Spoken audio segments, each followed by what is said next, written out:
सोचिए, एक साइंटिस्ट, एक बिलियनियर या एक ओलंपिक एथलीट, सबके पास दिन में वही 24 घंटे होते हैं। लेकिन फर्क सिर्फ इतना है कि वो अपने दिमाग को शायद अलग तरीके से चलाना जानते हैं। बिल्कुल। और अक्सर ऐसा लगता है कि दिमाग खुद ही हमारे रास्ते में रुकावट बन गया है। हाँ, जैसे काम की लिस्ट तो लंबी होती है लेकिन एनर्जी जीरो।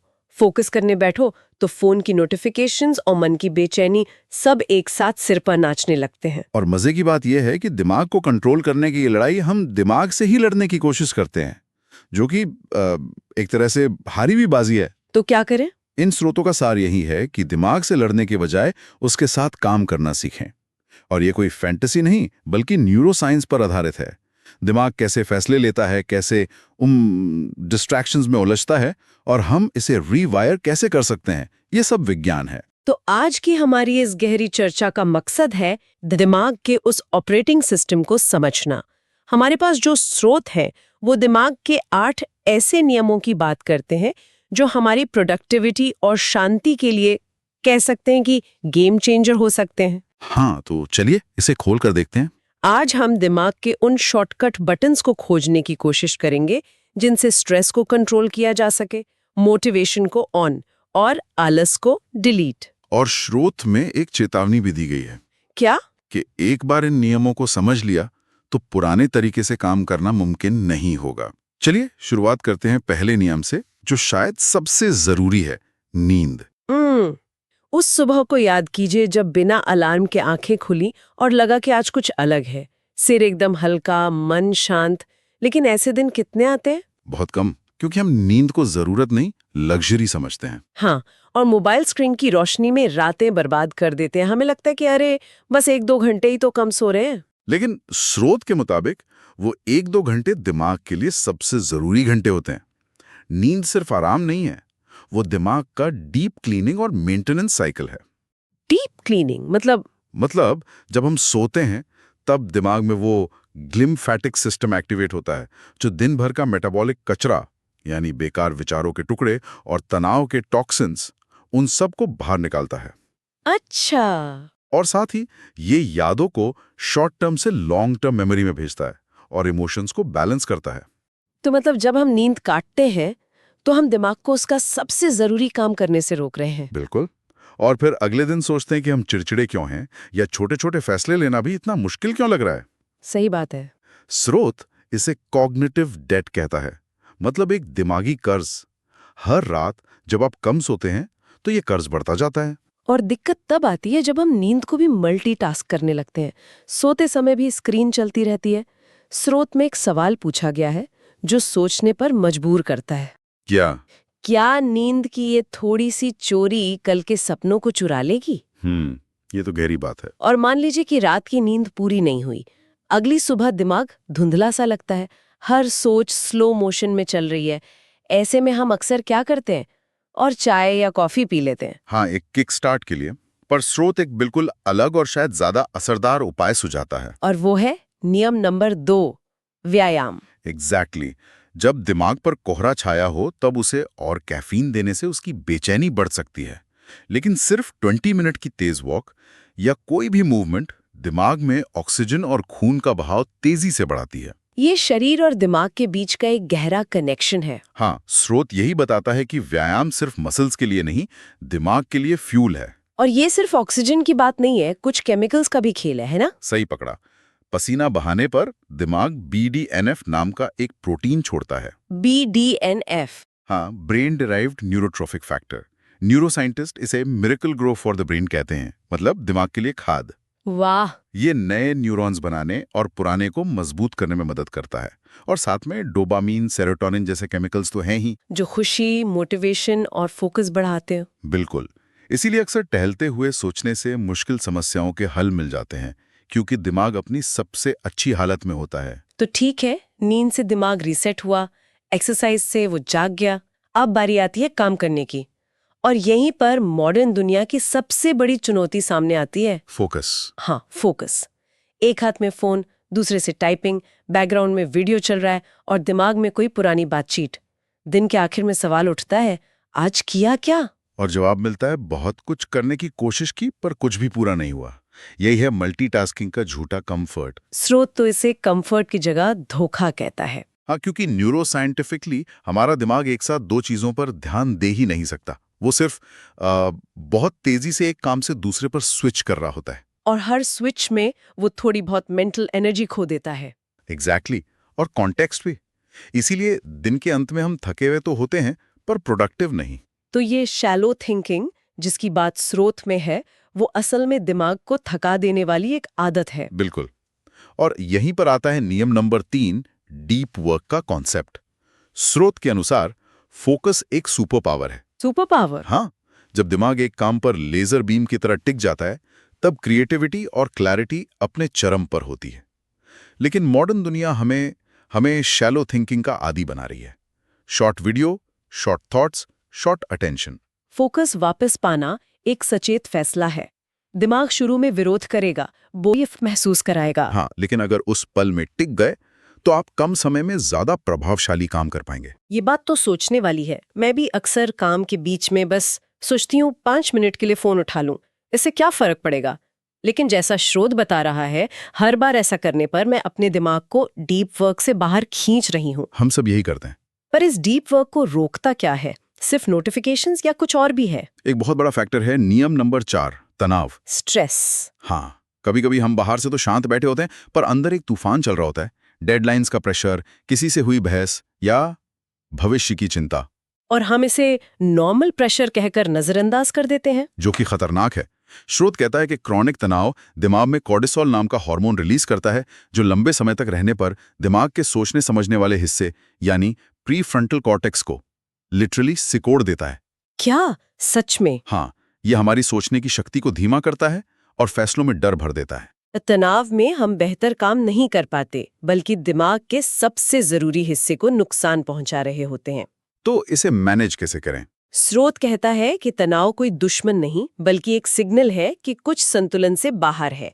इसे मैनेज करने का पहला कदम है रुकना। रुकना। हाँ, बस कुछ देर सब रोककर खुद से पूछना, मुझे इस वक्त क्या चाहिए। और इसके लिए 2 तरीके बताए गए हैं। पहला, मूवमेंट, वही जो हमने पहले बात की। टहलना या स्ट्रेच करना। हाँ, ये कॉर्टिसोल के असर को कम करता है। और दूसरा, अपनी उम्मीदों को रीसेट करना। हम मशीन नहीं, इंसान हैं। ये स्वीकार करना कि एक बार में सब कुछ नहीं हो सकता, तनाव को काफी हद तक कम कर देता है। ठीक है, तो हमने दिमाग को आराम दिया, उसे जगाया और फिर तनाव को मैनेज करके फोकस करने की कोशिश की। लेकिन अक्सर हम कोई नई चीज सीखते हैं, पर कुछ हफ्तों में सब भूल जाते हैं। हाँ, ऐसा होता है। कोई जरूरी बात पढ़ी या सीखी, पर जरूरत पड़ने पर याद ही नहीं आई। और हमें लगता है कि शायद हमारी याददाश्त कमजोर है। लेकिन स्रोत कहता है कि दिमाग भूलने के लिए ही डिजाइन किया गया है। वो सिर्फ उसी जानकारी को रखता है जिसे वो जरूरी समझता है। और दिमाग के लिए जरूरी का मतलब क्या है? दोहराओ। और ये है नियम नंबर 5। दिमाग सिर्फ सुनकर या देखकर जानकारी स्टोर नहीं करता, वो दोहराने से उस न्यूरल पाथवे को मजबूत बनाता है। ये बिल्कुल जंगल में पगडंडी बनाने जैसा है। अच्छा, पहली बार चलने में मेहनत लगती है, लेकिन बार बार चलने से रास्ता साफ और पक्का हो जाता है। तो इसका मतलब हम जो इतने सारे सेल्फ हेल्प वीडियोस देखते हैं या किताबें पढ़ते हैं, वो सब बेकार है अगर हम उन आइडियाज को अपनी सोच में दोहरा नहीं रहे? बिल्कुल। प्रेरणा एक चिंगारी है, लेकिन दोहराव उस आग को जलाए रखने वाली लकड़ी है। बिना दोहराव के हर चिंगारी बुझ जाएगी। हम प्रेरित तो रहते हैं, पर बदलते नहीं हैं। यही तो बात है। स्रोत की एक बहुत शक्तिशाली लाइन है, जो बात आप बार बार सोचते हैं वही आपकी पहचान बन जाती है। और दोहराव को और मजबूत बनाने का कोई तरीका है? कोई ऐसा हैक जिससे दिमाग जानकारी को और आसानी से पकड़ ले? हाँ, और वो है नियम नंबर 6, विजुअल्स। तस्वीरें। हाँ, किताब में पढ़ी एक लाइन और एक तस्वीर जिसने बिना कुछ कहे बहुत कुछ कह दिया, दोनों में से क्या ज्यादा समय तक याद रहता है? जाहिर है तस्वीर, क्योंकि दिमाग शब्दों को डिकोड करता है, जिसमें उसे मेहनत लगती है, लेकिन तस्वीरों को वो एक साथ सोख लेता है। रंग, भावना, मतलब सब कुछ एक झटके में। हमारी देखने की शक्ति हमारे दिमाग का सबसे बड़ा हिस्सा इस्तेमाल करती है। इसीलिए शायद बच्चों की किताबों में तस्वीरें ज्यादा होती हैं। ठीक यही कारण है। स्रोत के मुताबिक माइंड मैप्स, डायग्राम्स और विजन बोर्ड जैसे तरीके सिर्फ लॉजिक को नहीं, बल्कि कल्पना को भी शामिल करते हैं, जिससे सीखना एक अनुभव बन जाता है, सिर्फ जानकारी नहीं। और जो चीज महसूस होती है वो आसानी से भूलती नहीं। सही कहा।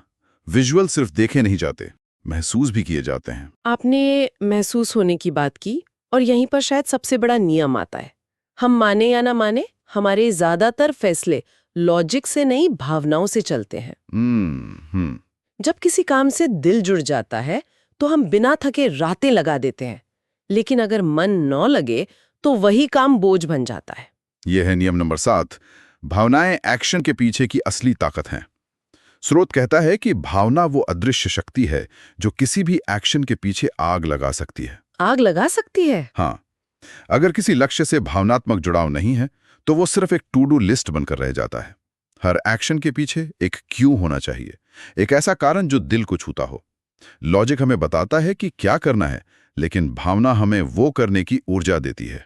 तो अगली बार किसी काम को टालने का मन करे तो ये नहीं पूछना कि मुझे ये करना चाहिए या नहीं, बल्कि ये पूछना है कि इस काम से मेरी कौन सी भावना जुड़ी है। बिल्कुल। या मैं इसे अपने लिए और भावनात्मक रूप से जरूरी कैसे बना सकता हूँ। सही सवाल है। और अगर कोई भावना नहीं है तो शायद वो काम करने लायक ही नहीं है, या उसे करने का तरीका बदलना होगा। हाँ, ये भी हो सकता है। तो हमने दिमाग के काम करने के तरीके को काफी हद तक समझ लिया है, पर एक आखिरी और बहुत जरूरी बात, हम अक्सर खुद से मशीन की तरह बिना रुके काम करने की उम्मीद करते हैं। हाँ, और जब ब्रेक लेने का मन करता है तो गिल्ट महसूस होता है कि समय बर्बाद हो जाएगा। एग्जैक्टली। और यहीं पर दिमाग का आखिरी 8वां नियम आता है। दिमाग को भी सांस चाहिए। स्रोत में अल्ट्राडियन रिदम का जिक्र आता है। अल्ट्राडियन रिदम, ये क्या है? ये हमारे शरीर की अपनी एक नेचुरल घड़ी है जो दिन भर चलती है। ये बताती है कि हमारा दिमाग लगभग 90 से 120 मिनट तक ही पूरी तरह फोकस कर सकता है, जिसके बाद उसकी परफॉर्मेंस गिरने लगती है, चाहे हम कितना भी कोशिश कर लें। तो वो जो 2 बजे दोपहर में अचानक काम करने का मन नहीं करता, वो सिर्फ आलस नहीं है, वो दिमाग का सिग्नल है। बिल्कुल, वो दिमाग का सिग्नल है कि उसे रीसेट की जरूरत है। 5-10 मिनट का एक छोटा ब्रेक, जिसमें आप स्क्रीन से दूर हटकर बस खिड़की से बाहर देखें या थोड़ी स्ट्रेचिंग करें, वो दिमाग की रफ्तार और स्पष्टता को दुगना कर सकता है। तो ब्रेक लेना कमजोरी नहीं है? नहीं, प्रोडक्टिविटी को रिचार्ज करने का एक जरूरी टूल है। स्रोत की एक बहुत ही दिलचस्प बात है, कभी-कभी सबसे प्रोडक्टिव काम होता है कुछ ना करना, बस एक ठहराव लेना। क्योंकि असली रफ्तार अक्सर उसी ठहराव के बाद शुरू होती है। तो इस चर्चा की शुरुआत हुई थी ज्यादा काम करने और कम थकने के तरीके जानने से, लेकिन हम दिमाग की असली ताकत को समझने तक पहुंच गए। हाँ, नींद का रीसेट बटन, व्यायाम का फ्यूल, फोकस की लेजर बीम और भावनाओं की आग। ये नियम सिर्फ थ्योरी नहीं है। नहीं, ये रोजमर्रा की जिंदगी में काम आने वाले वो साइलेंट हथियार हैं जो हमें साधारण से असाधारण बना सकते हैं। यह दिमाग के लिए एक यूजर मैनुअल जैसा है। लेकिन असली सवाल तो ये है कि क्या इन नियमों को सिर्फ सुना जाएगा या इन्हें अपनी जिंदगी का हिस्सा बनाया जाएगा, क्योंकि ज्ञान को शक्ति सिर्फ एक्शन ही बनाता है। इन स्रोतों में दिमाग के नियमों के हिसाब से चलने की बात कही गई है, लेकिन यह इस ओर भी इशारा करता है कि दोहराव और भावनाओं जैसे नियमों का इस्तेमाल हम अपनी पहचान को डिजाइन करने के लिए भी कर सकते हैं। ये एक सोचने वाली बात है कि अगर हमारे दिमाग का ऑपरेटिंग सिस्टम इन नियमों पर आधारित है, तो क्या हम सिर्फ इसके यूजर हैं, या हम इसके प्रोग्रामर बनकर उस व्यक्ति का कोड खुद लिख सकते हैं जो हम बनना चाहते हैं।